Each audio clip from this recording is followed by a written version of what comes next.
You've given her everything: your time, your attention, even your dreams. You've stayed up late to listen to her fears, stood beside her during her battles, shared laughter under the quiet stars. Yet in a single moment, a message you shouldn't have sent, a truth you've bent, or a promise you broke, she withdraws. The warmth fades, the trust is gone, and you're left wondering, why does loyalty seem to matter more to her than love itself? Or perhaps you are the one who felt that sting. You offered someone your soul's allegiance, but in return, you were met with shifting eyes, with half-truths and slippery silence. You didn't want gifts, you didn't crave declarations. All you longed for was loyalty. And when it was absent, everything else unraveled. Why is loyalty unshakable, unwavering, so sacred in the eyes of women? This question is not new. It echoes through time like a sacred hymn, and yet, modern minds search for answers in fleeting trends and surface-level psychology. But the ancients, the Stoics, they understood. They saw beyond the masks of society and into the soul's quiet truths. Marcus Aurelius once wrote, in his Meditations, the soul becomes dyed with the color of its thoughts. In loyalty, dear one, the soul finds its truest color. Welcome to Stoic Path. Here, we walk together through shadow and sun, peeling back the layers of modern confusion with the sword of ancient wisdom. I am not your teacher, but your fellow pilgrim, a guide forged in life's harshest fires, bearing the light of timeless Stoic insight. And today, we confront a truth that shapes relationships, defines character, and anchors the female heart. Loyalty is not merely wanted, it is needed. For her, it is sanctuary. It is soul deep. But before we unfurl the ancient scrolls and unlock the inner sanctum of Stoic psychology, I ask you to do 3 things. Like this video, comment below with either a time when loyalty changed your life, or ask, what does loyalty mean to a Stoic? And, if this wisdom speaks to your soul, subscribe now to help us reach 10,000 brave seekers. 2 seconds, a small gesture of support, yet a spark for an expanding fire of truth. Now, let us return to the essence. You see, when a woman values loyalty, she is not being dramatic, she is not being demanding, she is this being divine. For her, loyalty is the evidence of safety. In a world where so much is uncertain, where promises fall like autumn leaves and affection can be borrowed and sold, loyalty is the only thing that cannot be faked for long. It is this deep, emotional yearning, this spiritual compass that the Stoics understood centuries ago. To them, loyalty wasn't merely a virtue among others. It was a manifestation of virtue itself: courage, justice, wisdom, and temperance expressed in relational fidelity. Seneca wrote, "Loyalty is the holiest good of the soul. To betray it is to fracture one's very nature."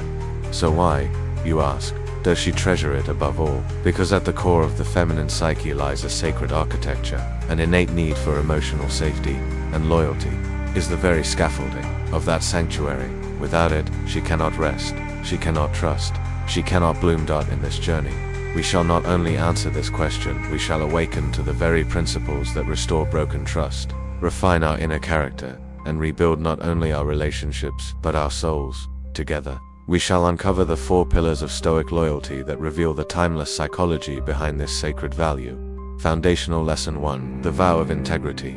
Why loyalty begins within. Foundational Lesson 2, the mirror of trust, the Stoic art of earned devotion. Foundational Lesson 3, the fire-tested bond, how loyalty is forged in adversity. Foundational Lesson 4, the circle of virtue, how loyal men elevate feminine strengths. And then, we shall rise higher into the stars of Stoic metaphysics, to understand how loyalty reflects the eternal order of nature, and why the soul recoils at betrayal like a tree struck by lightning. So I invite you now, silence the noise, take a breath, and open yourself not just to a video but to a transformation. The woman in your life, your partner, your sister, your daughter, your friend values loyalty not because it is expected, but because it is life-affirming.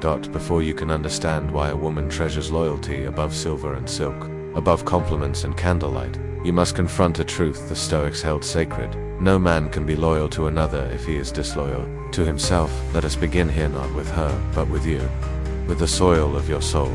For how can a tree give shelter if its own roots are rotted with self-deceit? This is the first pillar. Loyalty is born from inner integrity. Seneca, the Roman master of Stoic virtue, once wrote in his letters to Lucilius, "No man can live a happy life, or even a tolerable one, without integrity.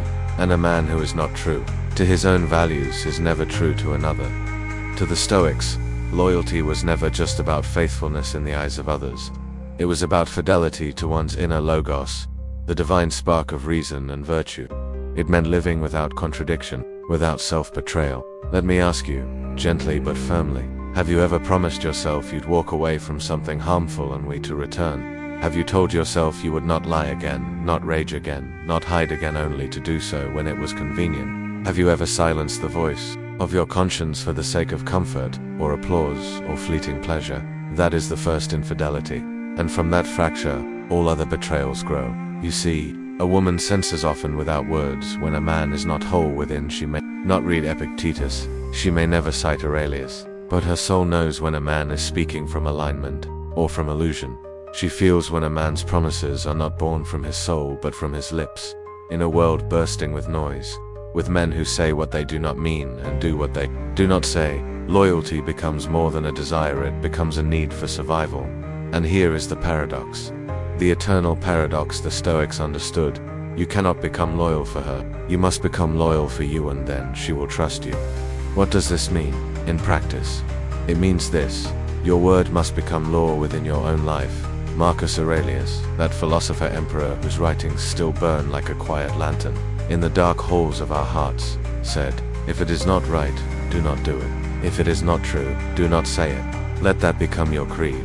If you say you will rise at dawnrise, if you say you will be faithful, be. If you say you are a man of virtue, then let no situation, no temptation, no external force bend your spine. For loyalty is not something you give when convenient. It is something you are, especially when it costs you. This is not a performance. It is not about appearances. This is your soul's reflection. And only in this reflection can another soul see safety. Let us illustrate. Picture a man who is admired by many. He's charming, well-dressed, respected in his field, but inside he is torn by contradictions. He speaks of honor, yet gossips in secret. He proclaims devotion, but texts temptation. He praises loyalty, yet betrays himself daily in small ways, skipping his promises, dodging his principles, blaming fate for his choices. Now imagine another. He is quiet, simple, not showy, but when he speaks, his eyes meet yours. He keeps his calendar, he keeps his values. He does not need to say, "I am loyal," because his life shows it in stillness, in fire, in the quiet moments where no one watches. Who will she trust? Loyalty begins with the man who has sworn a silent, sacred oath to himself. Let us now anchor this with practice. Here are your Stoic exercises to build the vow of integrity. The evening examination from Epictetus' discourses. Each night, before you sleep, ask yourself 3 questions. What did I do well today? Where did I falter in thought, word, or deed? What will I improve tomorrow? Not through guilt, but through reason. This builds the muscle of self-honesty. The promise audit. Write down 3 promises you make regularly to others or to yourself. For each, ask, have I kept this? If not, why not? What small action can I take today to realign with this promise? Do not abandon these vows. Reclaim them. The silent day. Once a month, live a day where you observe yourself more than you speak. This practice, known in Stoic circles as the day of restraint, helps you align your internal compass with your external actions. Speak only when necessary. Witness your own motives without judgment. These practices are not glamorous, they are not loud, but they are revolutionary. They restore your relationship with yourself, and that, dear seeker, is the birthplace of all outward loyalty. And what shall you harvest from this soil? When you become loyal to your own nature, when your thoughts, words, and actions form one unbroken thread, you will become what the Stoics revered, a man of virtue.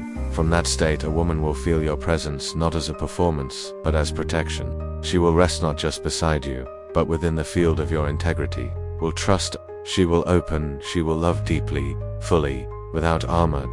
And should you falter, for we all are human, then admit it, own it, restore it. For even the gods forgive the soul that is brave enough to speak the truth. As Marcus wrote, waste no more time arguing what a good man should be. Be one.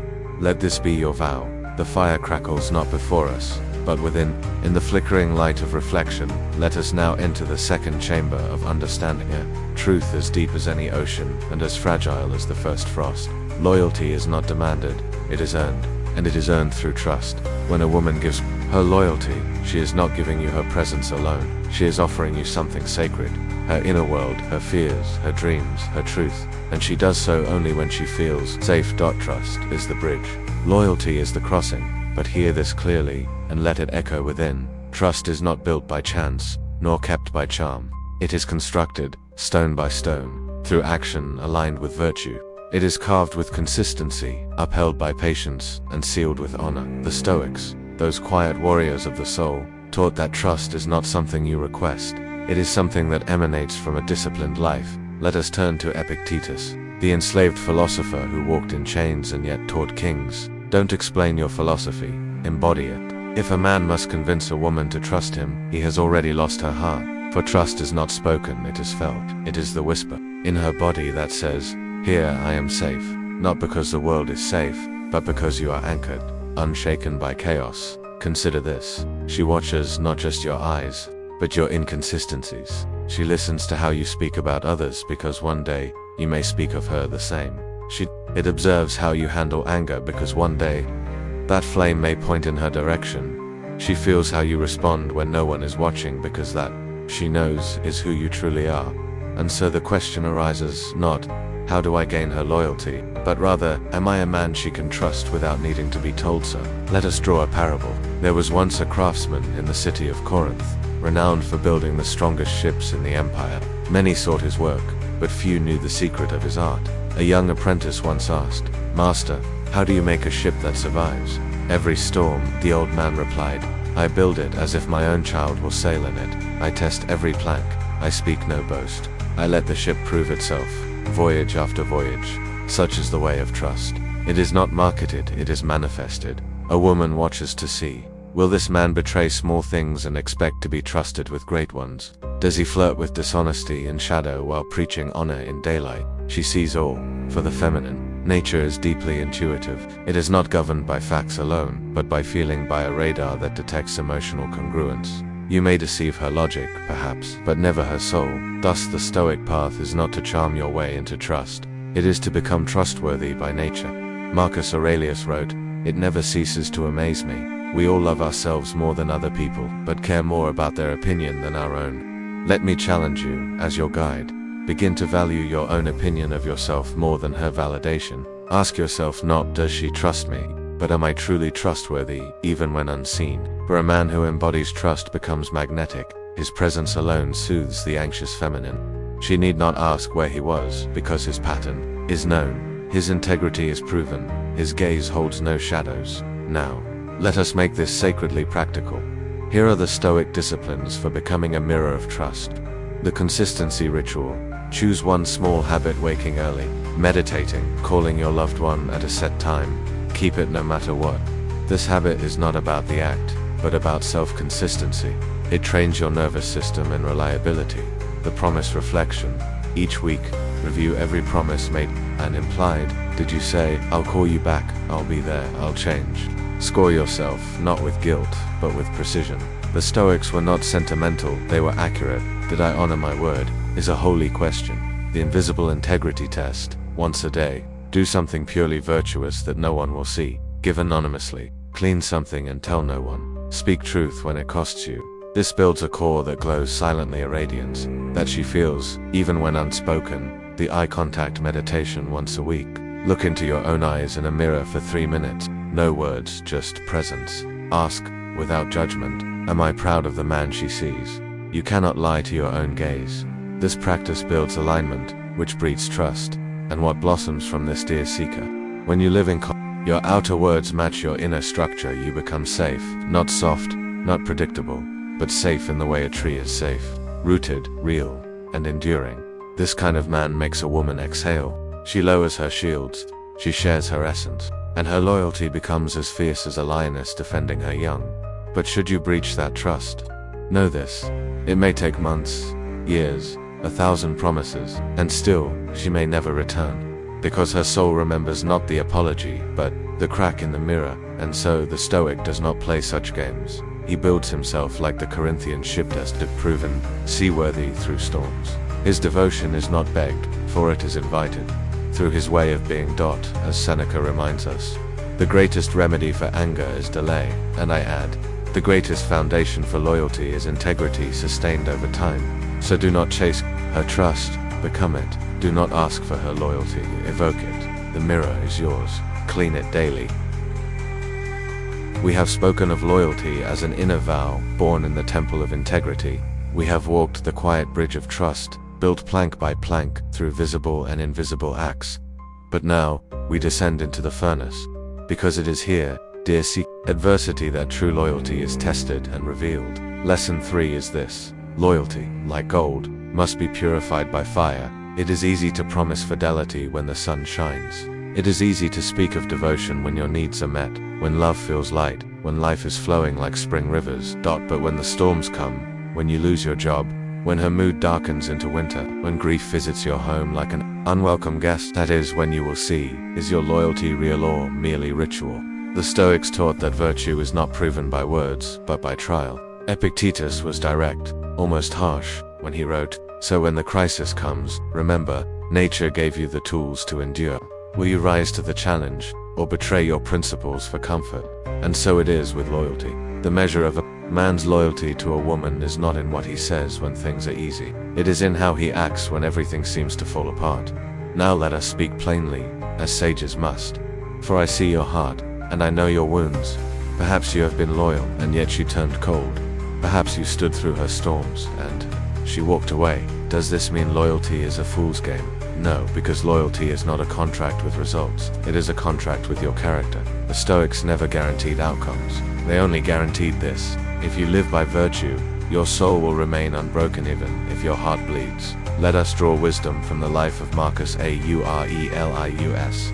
As Emperor of Rome, he faced plague, betrayal, the death of his children, and the weight of an empire teetering on chaos. And yet, through all of it, he remained loyal to his wife, for despite rumors, despite war, despite unimaginable pressure, he wrote, "Do not waste what remains of your life in speculating about others. Hold fast to what your own nature demands: steadfastness, justice, courage, self-control. In other words, remain loyal to what is right, even if the world gives you every excuse to abandon it."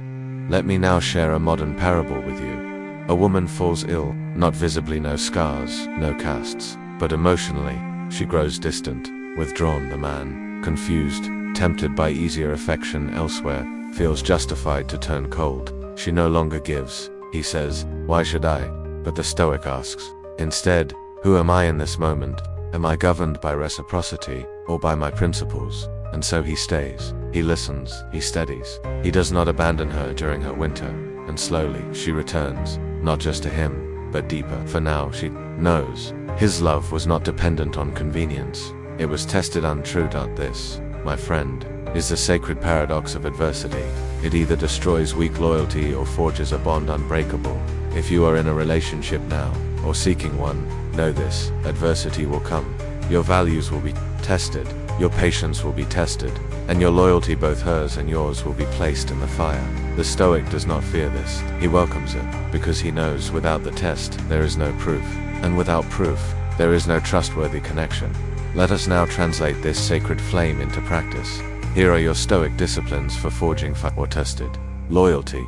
The storm rehearsal premeditatio malorum. Each morning, visualize a challenge you may face that day. What if she misreads my silence? What if I feel unappreciated? What if I am tempted by ego or escape? Imagine the scenario fully.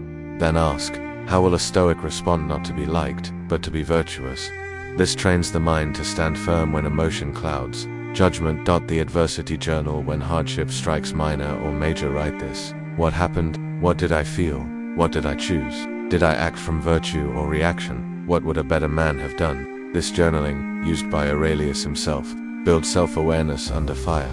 The loyalty anchor. Choose one phrase that anchors your vow. Repeat it aloud in adversity.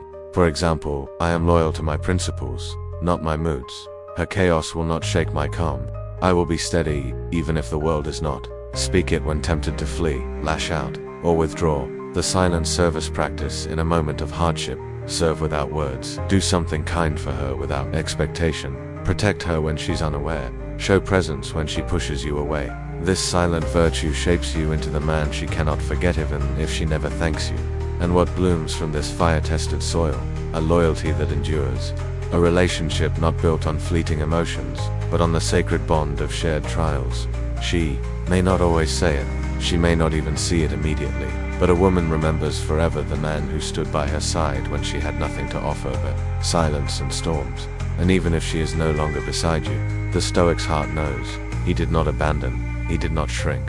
He became more himself. In adversity, this is the unshakable peace, the indestructible soul that Seneca spoke of. So I say to you now, with the utmost reverence, do not fear the test. Welcome it. Let it reveal not what she means to you but what you mean to yourself. Loyalty is not given in the sunlight, it is forged in the storm. Come closer now, soul-forged traveler. You have walked the 3 great trials of the Stoic heart. You have looked inward to your own integrity. You have learned to mirror trust through embodied virtue.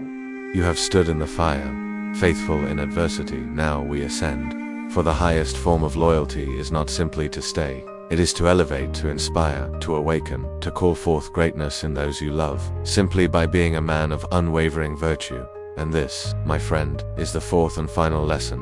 True loyalty completes a circle. It does not only protect, it empowers. The Stoics did not believe in loyalty as obedience or possession. That is the way of tyrants, not sages, no. They believed loyalty was a manifestation of justice, one of the 4 cardinal virtues. And justice, in the Stoic sense, meant this: to give each their due. Marcus Aurelius Meditations. And what is due to a woman truly due, not from culture or ego, but from wisdom. It is the freedom to grow in safety. It is the nourishment to become fully herself, not just your partner, not just your reflection, but her own radiant force of nature. This is what a loyal man offers, not because he must, but because he can. When your loyalty becomes a foundation, not a cage. When your devotion becomes soil, not stone, you do not shrink her, you expand her, and from that expansion comes something rare, a woman who trusts deeply, loves fully, and rises fiercely, not because she is dependent on you, but because she feels empowered by you. Let us now invoke the wisdom of Epictetus once more.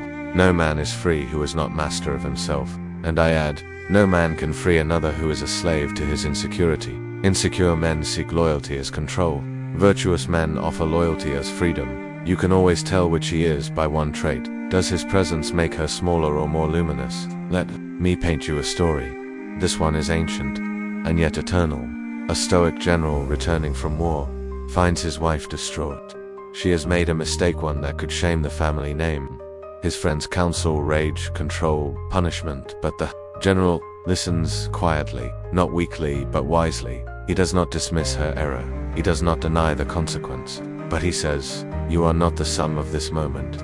You are the sum of every virtue I have seen in you since we first met. I stand by you, not because you are perfect but because you are becoming. And I vowed not just loyalty to you but to the journey of your soul." That woman, lifted by loyalty, did not collapse. She rose, she rebuilt. And together, they created a love forged not by perfection, but by shared virtue. This is what the Stoics knew. Loyalty is not for when things are easy, it is for when character must be built. And that includes hers, dear seeker.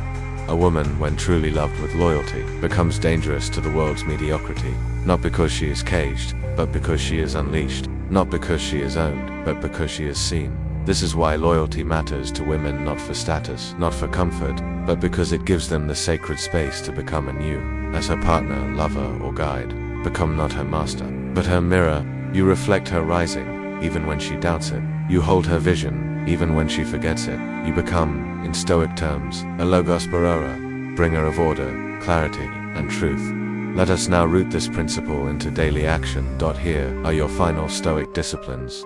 To complete the circle of virtue, the empowerment question, in every interaction with the woman you love, silently ask, does this make her feel smaller or larger? Am I responding from fear, or from faith in her strength? Does my loyalty inspire her to trust herself more deeply? This mindfulness alone reshapes your entire way of relating. The celebration practice. At least once a week, celebrate a virtue in her that others overlook. Not her appearance, not her productivity, but her resilience, patience, wisdom, or growth. This practice is the art of virtue mirroring. It rewires your perception, and hers, the silent witness ritual. In moments of her struggle, do not rush to fix. Instead, sit with her pain in presence. Offer loyalty not as solution, but as companionship. Say with your silence, I am here. You are not alone. This Stoic presence, grounded, unwavering, is more powerful than any speech. The circle completion. Act once a month. Do something that directly enables her vision. Help with a task, free her time, encourage her dream. not with advice, but with belief. This act says, I do not need you to be small to feel strong. And what is the harvest of this final lesson? When your loyalty becomes liberation, not obligation. When you give her the safety to unfold her wings, rather than demand she stays. Grounded, you will witness the most beautiful transformation. A woman fully in her power. A love built not on fear, but on mutual flourishing. A relationship not of possession, but of partnership. And even if the winds of fate someday pull you apart, you will know in your bones, I was not just loyal to Hai, was loyal to the best in her. And that, dear one, is a legacy no storm can wash away. Let us now gather what we have learned. For the journey is not yet over. We are nearing the temple's inner sanctum. You've walked far, seeker of virtue. You've carved integrity into your soul. You've practiced trust, stood in the crucible of adversity, and become a mirror for greatness. But now, we step beyond practice into philosophy's sacred flame. For there is a principle that binds all these lessons, like a celestial thread connecting the stars above and the soul within. It is the Stoic keystone, the dichotomy of control, and why it is the final master key to understanding why women value loyalty above all else. Epictetus, the chained philosopher, declared in the opening lines of his Enchiridion, some things are in our control, and others are not. These words, so simple, yet seismic, whisper the core truth of human peace, and they echo through every Stoic lesson we've explored. Because what is loyalty, truly? It is not about controlling another's behavior. It is not about guaranteeing outcomes. It is about choosing who you are, again and again, no matter what fate brings. A woman values loyalty more than anything, because it is the only thing that stands firm in a world of chaos. She cannot control the future. She cannot control who betrays her. She cannot even control her own fears some days. But if she sees a man rooted in his principles, consistent through trials, unshaken in storms, then she can rest. Because in that man, she recognizes the one thing she can trust, a soul governed not by impulse, but by virtue. A man who responds, not reacts, who chooses loyalty, not because he is forced, but because it is his nature. This is why the dichotomy of control is not merely a personal practice. It is the foundation of relational safety. You cannot control her wounds, you cannot control her seasons, but you can choose to be loyal to your values, to be faithful in your way of being, to become an unmoved mover in her life. And this choice, this sacred, daily choice, is the source of her deepest peace. Let us remember Marcus Aurelius again. You have power over your mind, not outside events. Realize this, and you will find strength. And when you find that strength, she will find sanctuary. Now, prepare your soul, dear listener, for the final benediction where all wisdom is drawn together, and you are sent forth not merely informed, but transformed. And now, noble seeker, we return to stillness. You have not merely watched a video, you have walked a sacred path lit by the flames of Stoic truth, echoed through the wisdom of Seneca, Epictetus, and Aurelius, and etched now into the marrow of your own becoming. Have learned that loyalty begins with an ours, a vow to never betray your own soul, that trust must be earned not with charm, but with unwavering presence and virtue, that adversity reveals loyalty's truth, for storms do not create character, they reveal it, that loyal men do not possess, they elevate by offering their constancy as soil in which the feminine can bloom. And the final truth, you cannot control the heart of another, but you can govern your own, and in that governance, in that logos-rooted strength, you become a sanctuary of loyalty in a world of shifting sand. This is the Stoic path. This is your path. So now I offer you one final sacred challenge, not to remember every word, but to live just one truth. Let your life be your philosophy, and let your loyalty be your legacy. If this journey has lit a flame in you, I ask humbly, but firmly, like this video. Comment below, what does loyalty now mean to you? And subscribe to Stoic Path as we journey to reach 10,000 awakened hearts. Now, go forth. Not with noise, but with noble silence, steady action, and an unshakable soul. Until next time, walk the path, be the flame. Stoic Path.